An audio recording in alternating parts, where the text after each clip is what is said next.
Oh, nice. Good afternoon, everyone. Welcome to our latest AI for Vacation Rental Managers webinar between Aidaptive and ICND. We'll be filling in the audience soon, and people can join, and then we'll start soon. Welcome, everyone who's joined us. We'll be starting momentarily.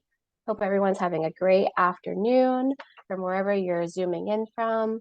We'll be starting momentarily. Happy to have our guest presenters, Paul Hennick and Braden Flaherty today.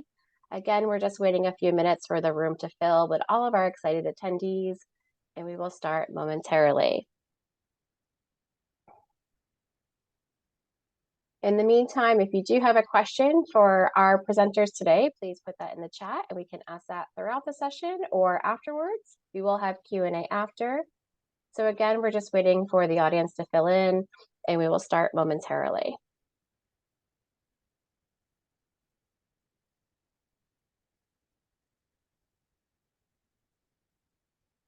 Lots of familiar faces in the chat. Welcome, welcome. Glad to see everybody taking time out of your afternoon or morning to spend time with our two presenters this afternoon. We have a great chat on board for everybody. Lots of people coming in. Welcome, welcome.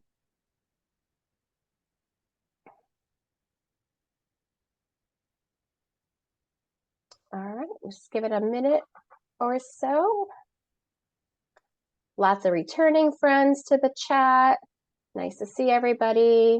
I know our presenters are very excited to share this afternoon with everybody.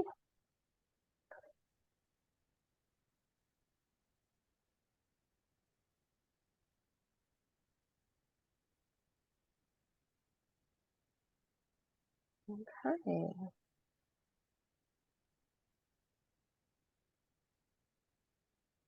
And then just double check, Paul, can make sure you just verify you can see our slide deck for everybody. Correct? Awesome. You're good. All right, in the chat, if you want to give us a thumbs up, if you're ready to go, we'll kick off this great chat today. And again, thank you for joining us. My name is Diamond Franson, Brand Manager for ICND. With me today, I have Paul Hennick from ICND, Digital Marketing Director, and Braden Flaherty from Aidaptive. So excited to have you gentlemen with me again. We're stepping off on another great webinar filled with information and insights to guide vacation rental managers on their AI journeys. So again, welcome everyone who has joined us today. If you have a question, please put it in the chat and we'll get to your question as it comes in. This session will be recorded. We've made sure that it is recorded this time and we'll be sending it out afterwards. So thank you everyone for taking time today to attend, and we look forward to your questions. So this is us. I already introduced us. Let's get started. So Paul, you're going to give us a quick recap from last time, correct? Yep, if you were not here last time, let's jump right in. Jump right in. So last time we talked about just how quickly technology is adopting and adapting. And I just wanted to demonstrate again that ChatGPT, it took 5 days to reach 1 million users, where all those other services above, took them a while. So, it's something that people are definitely interested in. Oh. So we also just want to show this to everybody again. If you missed the last one, this is the link for our prompts that we created for vacation rental managers. It's at icnd.net/GPT. And there's prompts in there for content calendars and for blog post writing and just various things that you might want to use in-house for any sort of content generation. So go download that. It's free. It's not gated. It's ready for you guys. Yeah, so I'll put this in the chat as well, and then we'll also include it in any other follow-up emails out to our attendees as well. Okay. All right. Awesome. My friend. Thanks, Diamond. Thanks, Paul. Yep. I'm thrilled to be joining the ICND team today. Just a quick recap of kind of who Aidaptive is if you weren't able to make our first webinar a few weeks ago. Aidaptive uses AI to personalize your entire booking funnel to help you grow direct bookings. And so we do that, Diamond, on the next slide.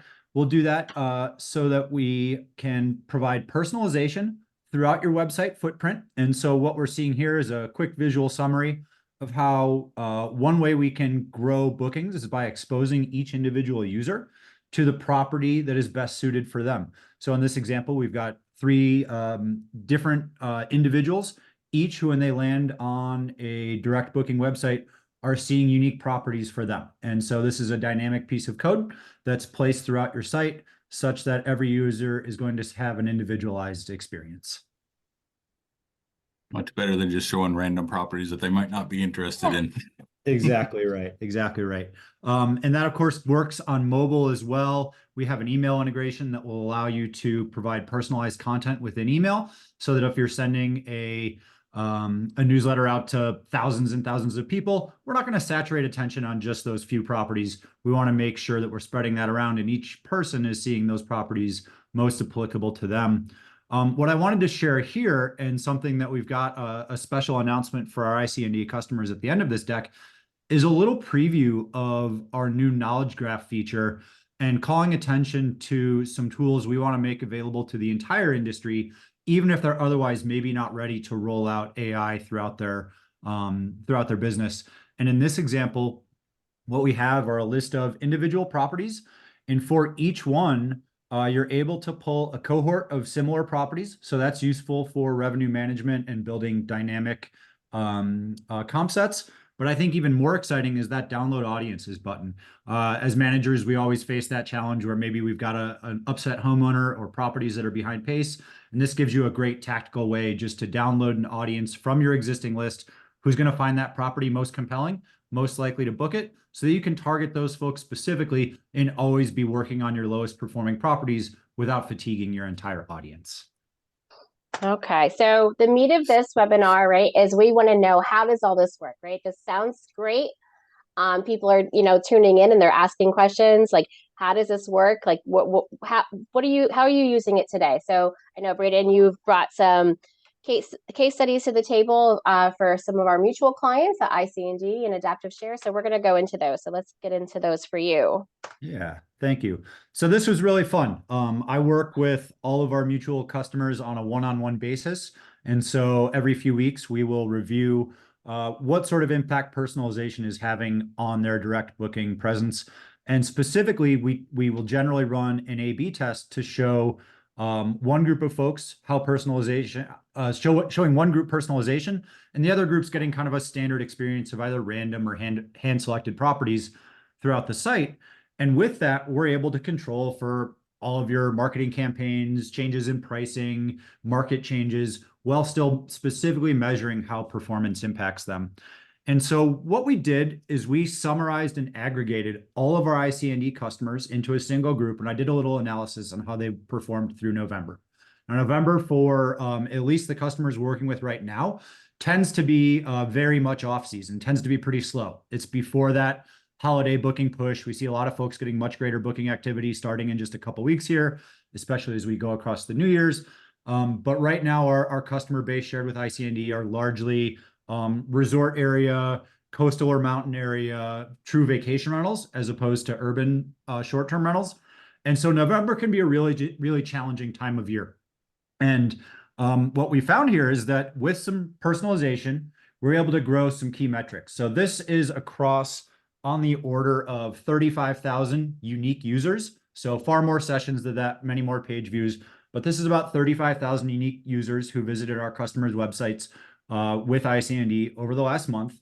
And across that user base, we saw a 47% increase in click-through rate, in conversion rate, and a 58% increase in click-through rate. So that 58%, the click-through rate piece, is something that we really view as a top of funnel exercise. So this is often for folks maybe early in their research phase for those bookings that might come in a few weeks here. They're early on. But for conversion rate, that is a fantastic way to make all of your marketing efforts more effective, even in a down month like November. And then moving forward here, This is an example of a specific individual customer. They are in our 3-month proof of concept phase. So we know that not every business has all the ingredients to be successful with AI. And we're going to talk today about what those are to see if you may be a fit. But what we will do to help folks understand if that opportunity exists is a 3-month discounted kind of limited risk engagement. And in our most recent example, we ran this for a full 90 days. During that 90 days, you can see we had 45,000 unique users come through. So a great volume of users. We had them split 50-50 in our A/B test. And even early on, we saw pretty demonstrable impact. So 15% increase in conversion rate, notable. But I think what's most notable about this is lifting both conversion rate and average order value means that those results compound. So that was a more than 25% increase in the revenue for each guest they had, which drew, over $175,000 in new revenue. And key there is that because this is machine learning, it will unsupervised on its own and automatically continue to get better. So if we can achieve those results in the first 3 months, we're really bullish on where we can take that over the course of our engagement with that customer. And that was with an ICND site using actual data.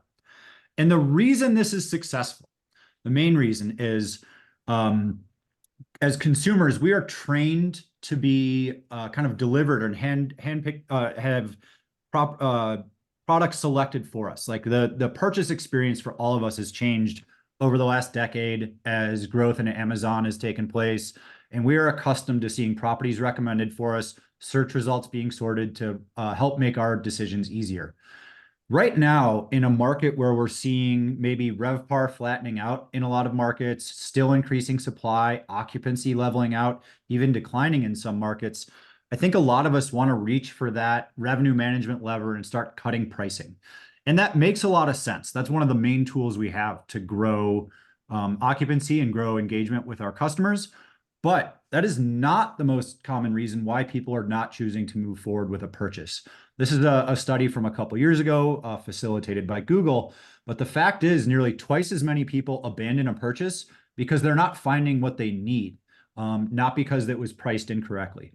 And I think for vacation rental managers, especially those of us with diverse inventory, either different property types, different price points, different neighborhoods, markets, et cetera, we're making it really hard on our guests. We've got to remember, they're not as familiar with your inventory as you are. So if you're sitting on 100, 200, 500 properties, think about the effort it takes to work through and find something out of that list. When you're searching on Amazon, you are not scrolling through 500 products, I almost guarantee. No one has that kind of patience.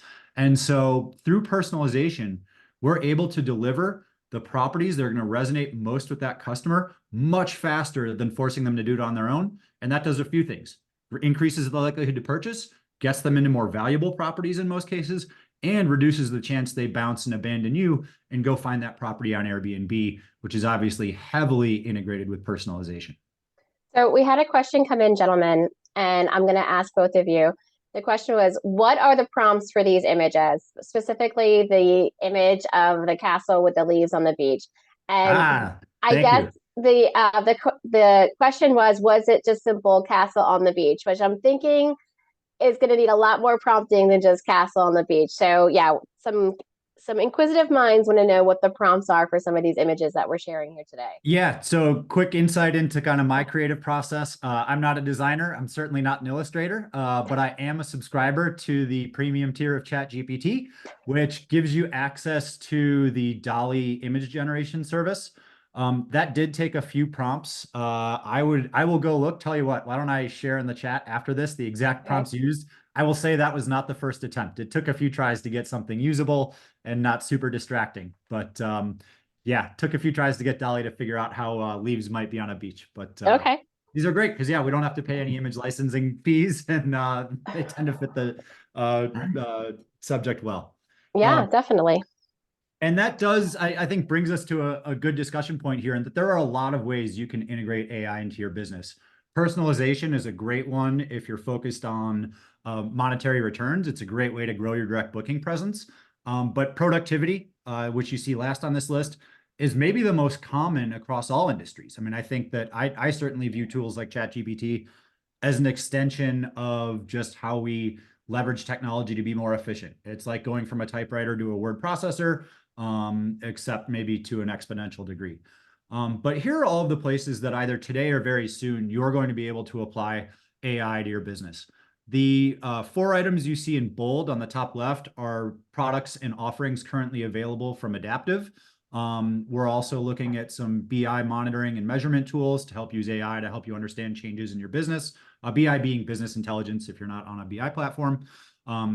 Your credit card companies are already using AI to do things like fraud detection. We're seeing natural language processing searches get more and more common. We use that in the back end of some of our own products. And then, of course, things like chatbots and agents to help communicate with your customers. But in terms of what we can offer and what's available today, personalization, specifically predictive personalization to allow you to predict the intent and products and properties for your anonymous guests. Then we're able to analyze changes in sentiment in your business, and that can be through the reviews you're already gathering. So a good sense of if your reviews are trending in the right direction, if there are commonly mentioned challenges with your operations that maybe you can't get at a glance from your reviews because of the volume you're at. We do have some revenue management tools as well, and that stack is expanding all the time. So if any of that is interesting, whether it's through Aidaptive or not, I think that everyone on this call would benefit from understanding what are those building blocks to be ready to use AI. And I think a great thing is that if you're on this call, it's pretty likely you're an ICND customer. And if you've built a website with them, you are already running GA4. You should have e-commerce and event tracking on there, which is a great first step. I would say if you are not getting in there regularly, you should be. But even if you're not using that for Aidaptive and most other providers, a connection into the latest version of GA provides a wealth of data that we can use to train any number of tools to help make predictions about guests, rates, properties, etc. So certainly ensure you've got GA4 set up with e-com tracking. AI is not a fix for a fundamentally broken booking process. And so as an ICND user, you guys have a well-tested, proofed booking funnel. And in a few minutes here, Paul is going to run through some of those best practices, which are either already integrated into your booking funnel or things that are available to you. And I'd say those are a great, again, foundation before we start talking about taking it to the next level with AI. But so that's it. Oh, please. I was going to say that's important for people to understand is that there's a lot of noise out here in the industry with the term AI. There's a lot of buzzwords getting floating around. So, it's kind of like, where do I start looking to use this technology in the future? Like if I want to, like what do I need to have in place today before I can even, step off the curve and move toward the future of using AI for all of those things that you showed in the slide before. I know like, Paul, like you talk a lot about productivity and giving time back to people that, they have other bigger, more important things, to work with during the day. If you can audit, what can you automate? But having those foundation building blocks in place is really important before we do before you have any of this conversation with any of the stakeholders in your company. Yeah. Right. So on that note, if you are a professional vacation manager, I think you'd be surprised by the value of the data you've already collected and what you're sitting on. Most of us think of ourselves as asset managers and quite successful ones at that. This is another asset you should be mindful of. And that's the data you're already collecting or data you could be collecting. And so you can see kind of those critical systems. That's a very abbreviated list of the tools you likely already have in place that are gathering and creating data that can be used to train machine learning and or AI. So as you're looking at buying any one of these tools, migrating to a different provider for any one of these tools, there's some critical things you need to keep an eye on and be asking questions about. So when selecting a vendor, especially true if you're moving to like a new property management software, a new messaging service. I'm sure nobody's switching websites from ICND, but as you're making any of these changes, really important to be asking who owns the data. I'd say especially on the PMS side. Make sure that not only do you own that data, that you have the exclusive right to it, that it's accessible to you. So things like your reservation history, things like rate change history, even any inquiries you've received over your history, those things should be easily accessible. They should be in a structured format. You want to make sure you can export them so that if the relationship with that provider ever goes south, you know that you're able to hold on to that asset. And if you are making a change, and this is maybe I think where I see the most people make mistakes, is you need to be insisting on a full migration for most of this content. Some companies I know have been in business for generations. You have reservation history going back years and years. And it's easy to kind of cut corners when you're shifting software to say, what value would we have out of that old reservation data, old inquiry data? I would strongly encourage you to archive that, if not migrate it into your new system.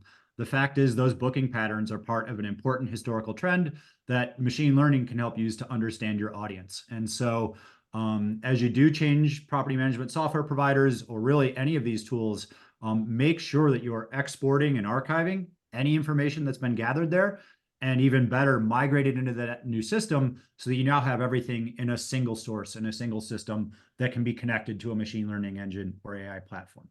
Now, we have another new use for all that data that we stored in that back cabinet all those years ago. We have a new use for all that stuff. Exactly. And it's probably never been more valuable. I mean, these are things that entire businesses are built on gathering data to feed ML. We've seen that in the social media revolution over the last 15 years, that generally the main product on there is our own data. And if you look at Meta's worth over that same time period, it's worth billions. And so think of your own data as that asset that you can be using to better understand your market.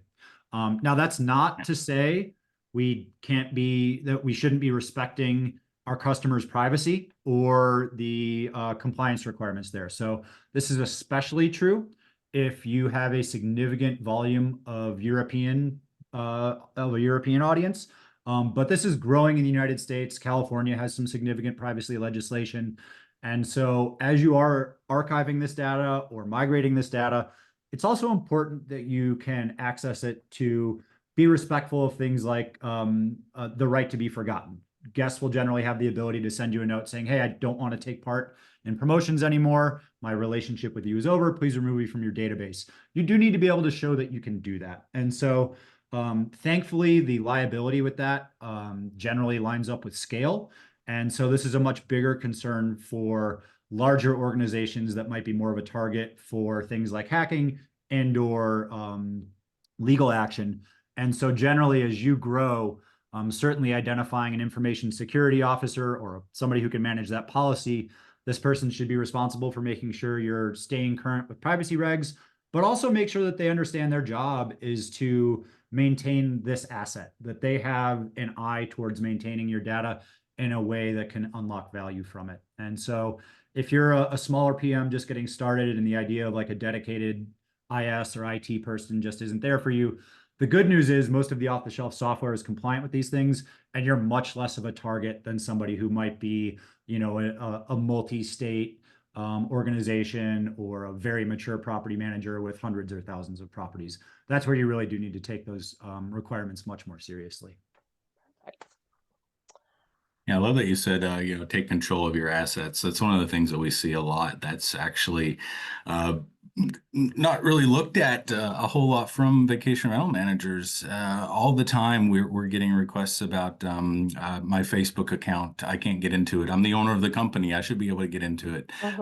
Or we see other companies holding their pay-per-click campaigns at bay because it's under their account and not the property manager's account.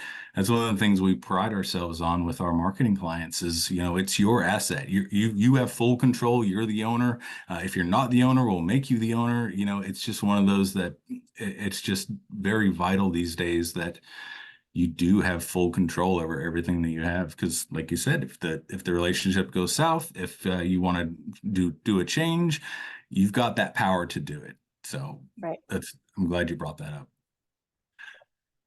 I'll jump in now about some of the things that ICND does for our clients just out of the gate, and some advanced features as well for our booking engine. I've actually I've been working here 7 to 8 years now, and we've just been light years ahead of everything that we put our minds to, and it's really cool that we're able to kind of bridge that gap between technology and the user as much as we do. And one of the, and just so you know, if you're not aware of who we are a web development and marketing company specializing in vacation rentals. And just for your own info, we do also integrate with all the property management systems out there. If there's an API, then we can build a website for you. So getting into the meat of it, one of the things that we do, as Braden said, is set up GA4 and install e-commerce tracking. And one of the things that a lot of people don't know about the GA4 is it has some more advanced features when it comes to its cart functionality. And you can actually look at whether or not the property was viewed, whether or not it was added to the cart, or even they got to the final booking page is what we're tracking here, and whether or not it was purchased. And you can do this on a property by property basis.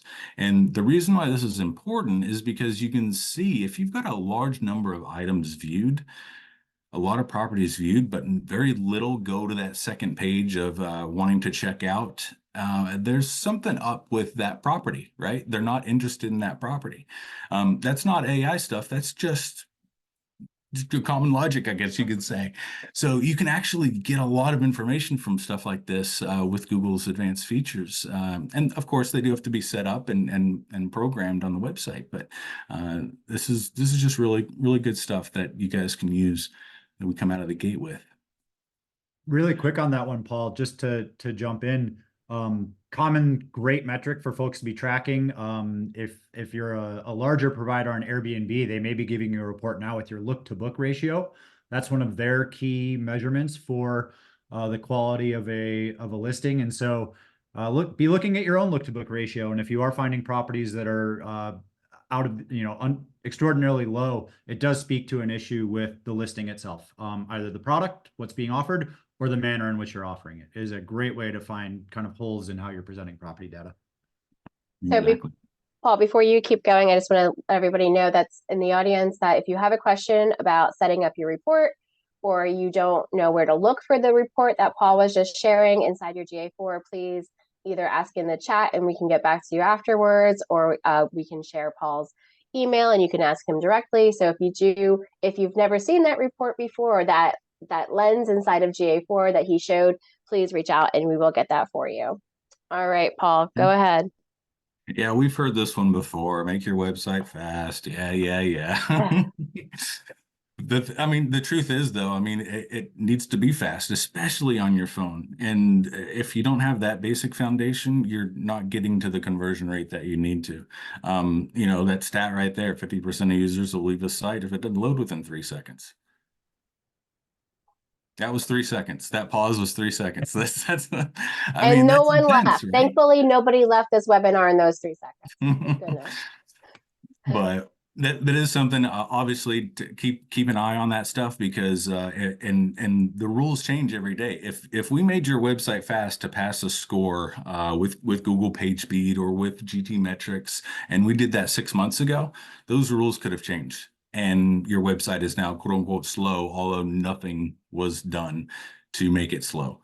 So always keep abreast and do these types of things to make sure that you are running fast. And we've got programmers that make sure that we do. Our system actually, our newest booking platform called Axis, it is faster than Vrbo and Airbnb when we benchmarked it. So it was really cool, really cool. All right. Oh, what happened?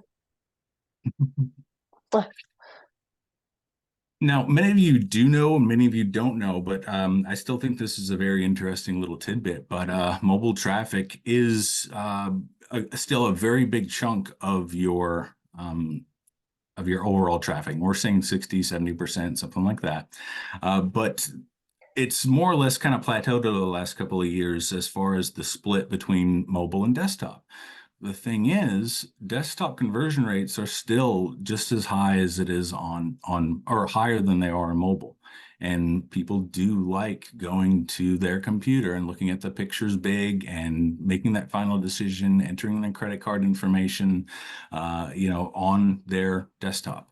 We're seeing that the urban markets where it's a more younger audience, they're more comfortable with mobile. But the destinations with the older generations are still desktoping. So it's especially important to keep that in mind because it's very hard to bridge that gap between the two. Most people have an iPhone. Most people also have a Windows computer, and getting that jump between those two is a very difficult thing to do whenever you've got a system like analytics that's actually tracking. So it gets confused. So we have this tool that actually will allow you to, or actually, I think I have that in another one. It'll actually show you on the booking page, are you on your mobile device? Do you want to book this later? And it sends an email to the person that's on their mobile device, however long they want to wait before they get that email. We've seen a huge success with that tool, and being able to get people back from that mobile device back to their desktop to actually make that booking. And that email is that gap bridger. So another issue too, you've always got to look at your pricing, and unclear pricing that's confusing. I mean, we're going from we call it the PDP, property display page, or the search page, whichever one shows your base rate, and then you've got your taxes and fees, and then finally you go over to the final booking page, and you've got a 35% increase. That's huge. The kind of one of the things that you need to worry about is making sure that you have that transparent pricing up front. Because if you think about it, if somebody, like Braden said, if somebody is comparing 20 properties, not 500, 20, 10 even, having to click back and forth and look at the final price over and over and over again when you're not displaying it on your search page, that's very annoying, right? We can all agree on that one. So we did an experiment, and we did a kind of like an A/B test, but we made some changes, and then after we monitored the results, and the before is on the left and the after is on the right. And you can see when we added urgency features, we made the total nice and big, and we made some of the optional items like travel insurance, linen rentals, we made them actually optional. And the total changes whenever you check the checkbox so that they can actually see on the property page the final price. And when we did that, we doubled the conversion rate just because people were not confused anymore. And that was it. It was just transparent pricing up front, so people didn't have to work so hard to get to it, So that's good. Just one of those basic items that we strive on, that again, Aidaptive will layer on additional features that just helps with the overall process. But you do have to have some of these things ironed out first. Another one is just urgency features. We've all seen them, but they do work. Your inventory is low, or there's 11 people have considered your property. Stuff like that. It just adds that sense of urgency. And it's unfortunate that it does work, but it still very much does. It creates that instant FOMO, right? Like people, Right. you're The concerned, FOMO. like, oh no, before I get home from this doctor's appointment that I sent this property to, it's gonna be gone. So it definitely creates that instant FOMO. Exactly. All right. Yeah, one of the other things that we obviously, when we do our monthly reports to our clients, we look at bookings a lot. But one of the things that is also important is the leads. and capturing leads with some of these features that I've talked about. You know, we have the remind me to book feature. We have price reminders if people want to sign up for price alerts if something changes on the price, cancellation notifications if a certain week opens up, people can put their email in, you know, ability to chat, logging in to save favorites, and even contact forms. I mean, these all are a type of lead that you can grab and use, and these are all products that we offer.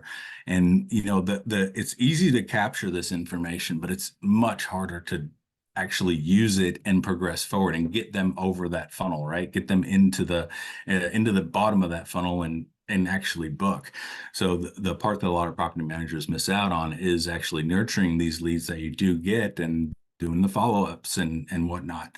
So, you know, it is something that if you do capture them, you do also want to make sure that you're following up with them and trying to get them over that hump of actually booking. This is really important too, because we're talking about capturing client information, capturing guest information, but then Braden's coming to us and saying, hey, we need as much information as you can give us to start, you know, getting these AI processes to work as well. So they go hand in hand, right? These fundamental blocks of things you need to have on your site to create, to create bookings, but also we need this information to fuel this AI tool on the other side as well. So it all really goes hand in hand here.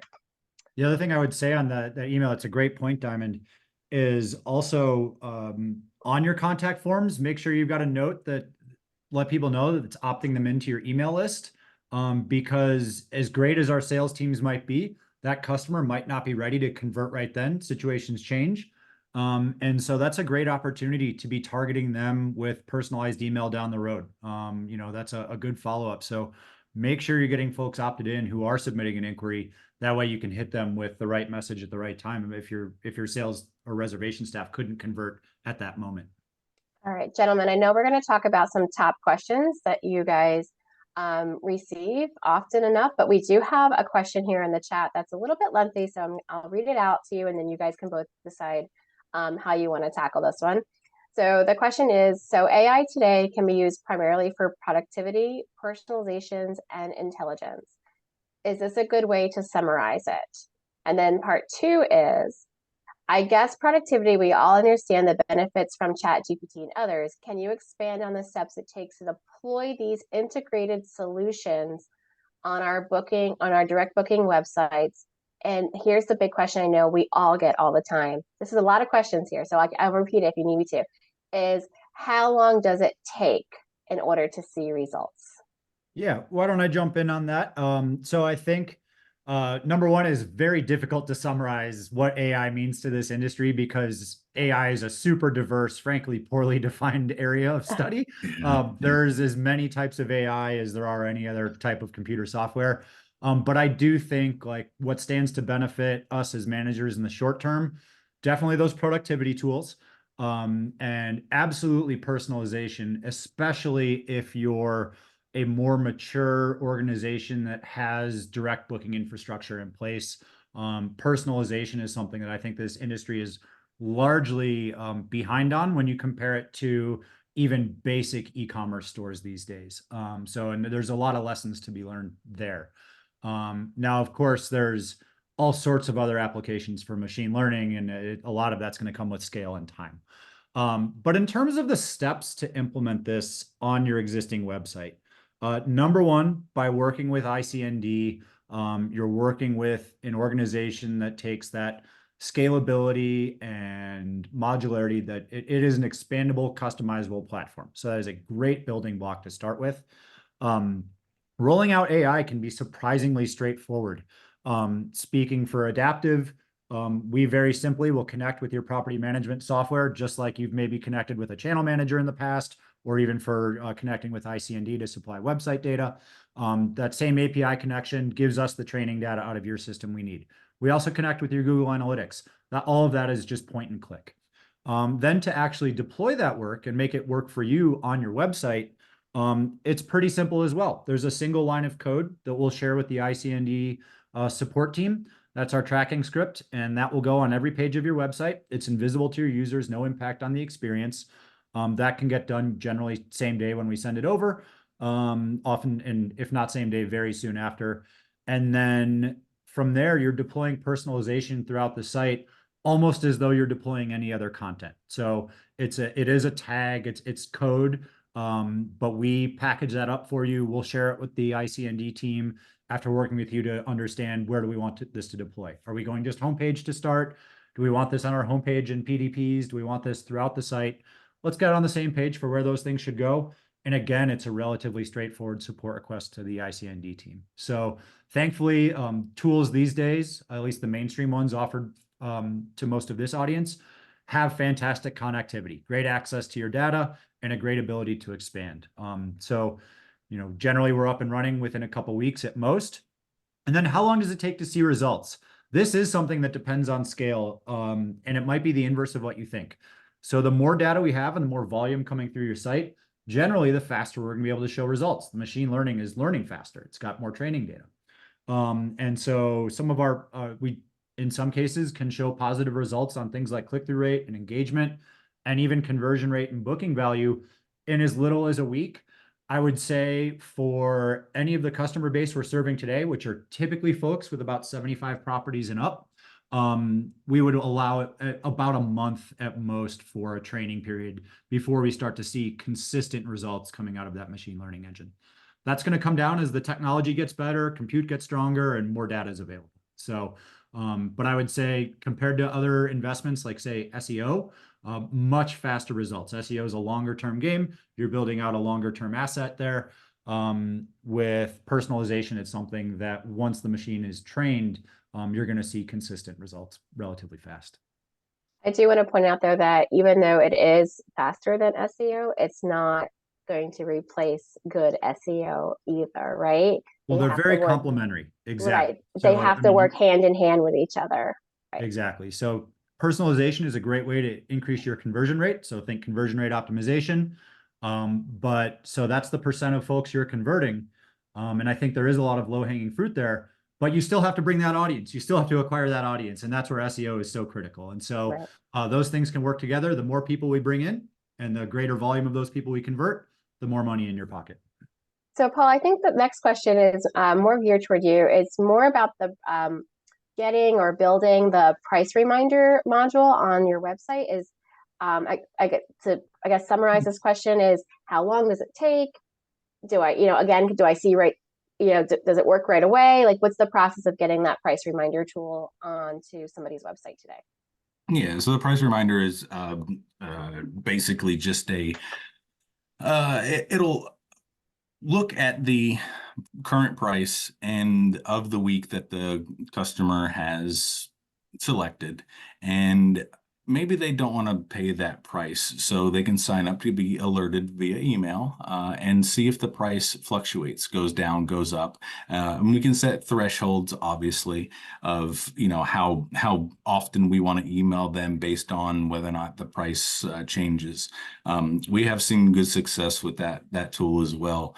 As far as implementation goes, it's something that can only be implemented on ICND sites, and we've got installations for it with our newest system, but we can install it on a few of our old ones as well. But it doesn't take too long, a couple of weeks to fully get flushed out and tested, and the emails rolling and everything. But if you're interested, we can definitely get you some more info on it. Definitely. And then the one last question here is just a quick recap on some of the case studies that were mentioned before with those mutual clients. Just, Brayden, if you want to recap those, or Paul, add any insights to like how you're seeing this all come together and work together for clients. Yeah, happy to. So the case studies we prepared for this were basically an aggregation of our existing ICND customer base, and we evaluated how personalization impacted their business during a relatively quiet month of November. And that's key because I mentioned like volume is our friend when it comes to AI. November is a challenging month in that regard, in that it tends to be lower volume. But despite that fact, we were able to raise a couple key metrics. I would say the most important one, the one I'll center in on most often, is conversion rate, because that's empowering every marketing effort in your ecosystem. It's if we can increase your conversion rate a significant percentage, your PPC spend, your return on ad spend is more efficient. Your SEO efforts are rewarded more commonly. And during November, the guests who were served personalization, as opposed to those who were served random properties in those same interfaces, saw a 47% increase in conversion rate.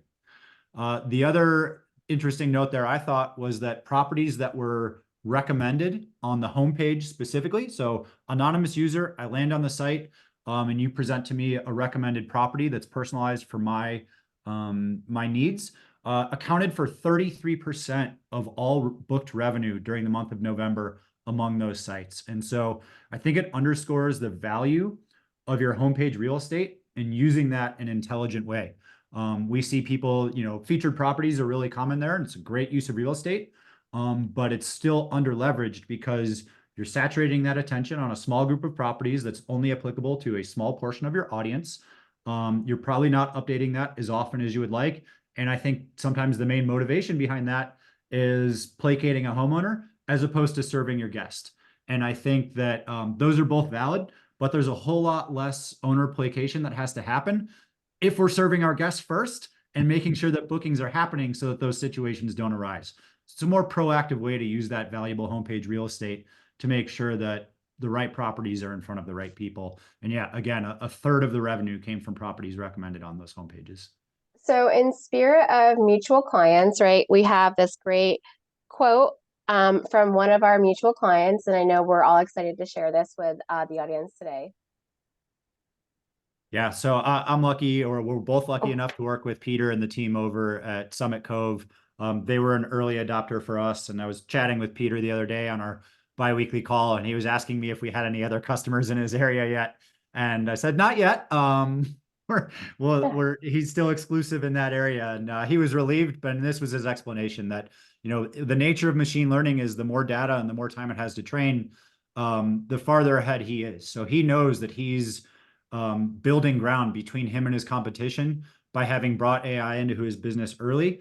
And even if we are lucky enough to work with his competitors at some point, he's completely right that he's got a substantial head start because this stuff is exponential. The growth and learning and understanding of his business, his audience, his guests, and his properties does take time.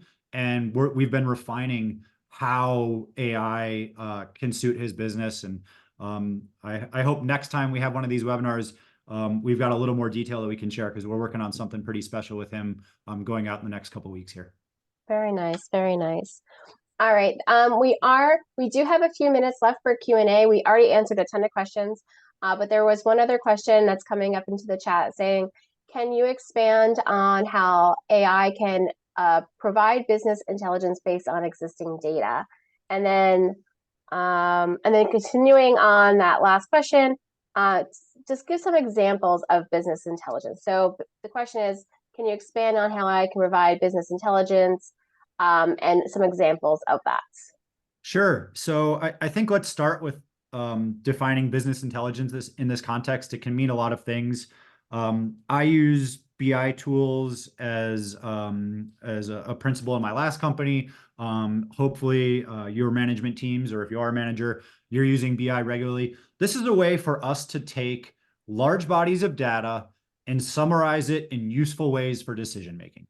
Again, we're sitting on a lot of information, and I think specifically we're talking about generally like financial and performance data. And so this would be looking at in the vacation rental managers world, you might be looking at a table of all of the traffic that you're receiving to your website. So one application of machine learning and BI, we have a customer right now where we're obviously plugged into their Google Analytics, and we are working on an alerting system such that if there's a substantial change in traffic patterns, whether that's a drop-off in traffic, drop-off in conversion, increased concentration on specific properties or search criteria, those are very difficult to find if you're just browsing like a GA interface, especially GA4. They've not made it easy to find insights like that.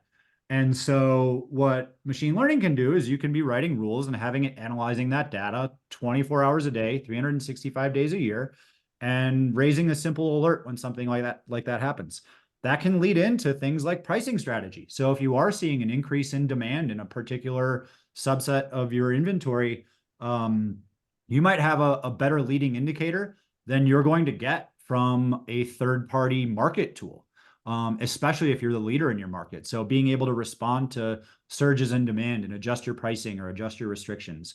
You know, there's limitless applications there, though. Sales forecasting. We do quite a bit of predictive forecasting where we're looking at, based on historical booking trends and current traffic, what sort of revenue you can expect and at what pace over the next 3 to 6 months. So again, it's a way to just take a more sophisticated look at the metrics you already care about, but consuming more data and having an autonomous machine essentially doing that for you instead of a team of scientists or statisticians. I want to take a moment and emphasize partnerships as well.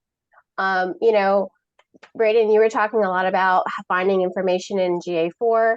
And Paul, I know like we talk often about that steep learning curve going from UA to GA4 and how that could be troublesome for some vacation rental managers to find what they're used to seeing in UA. So, you know, finding and leaning on your trusted partners, whether it be ICND or AI Adaptive, is really important as people are moving into this new age of souping up their websites with AI type technology. You know, they need to, yes, have those foundations. They need to have those trusted partners that they can go talk to and ask questions to. So it's really important to know who you can lean on and trust during this time when everything is, you know, you want to cut through all that static and know who you can lean on when you have important questions. And I think, you know, you gentlemen are great trusted partners for this industry where people can go to and ask those hard-hitting questions and get really true answers and not just, you know, any kind of smoke. So thank you. It doesn't look like there's any more questions in the chat. So I want to thank both of you gentlemen for joining me here this afternoon. I always enjoy our chats that we have. If anybody has any other questions for either Paul or Braden, their information's up on the screen. I know they can reach out to you directly and ask questions or through any other means on your LinkedIns. So I know, Braden, you have one more special treat to share with our attendees today that have made it to the end of the chat today. Yeah, so thank you for everybody who was saddled in for all of this, and I hope you enjoyed and hope you got something valuable out of it. But if you didn't get anything valuable from me, we'd like to offer you something here. And so earlier I talked through kind of some of the tools we have, one of them being our audience tools in our knowledge graph. Well, a lot of Adaptive's products are meant for the larger property manager. Our audience and knowledge graph tools can be helpful to anyone. And for our ICND partners, we're going to be offering this on a complimentary basis. And so I highly encourage you, give that QR code a snap, and you'll have a form on our website to fill out. We are just now finalizing our free tier of our knowledge graph. So go ahead and sign up, and we'll be in touch with you to give you access to that. And that will give you some of those BI tools, as well as the ability to create audiences for each specific product to help you better guide your marketing efforts. All right, fantastic. Gentlemen, thank you. Any other last thoughts before we, you know, disband for this afternoon? Any other things to share? No? Buckle up. Buckle up. Ask questions, and we're there here to you help. go. You guys are in good hands. I like it. All right, everyone, thank you for joining this afternoon. We truly appreciate the time that you spent with us. Feel free, like I said, to reach out to either Paul or Braden with your questions. And thank you again for spending time this afternoon. Take care, everyone. We'll talk soon. Thanks, guys. Bye-bye.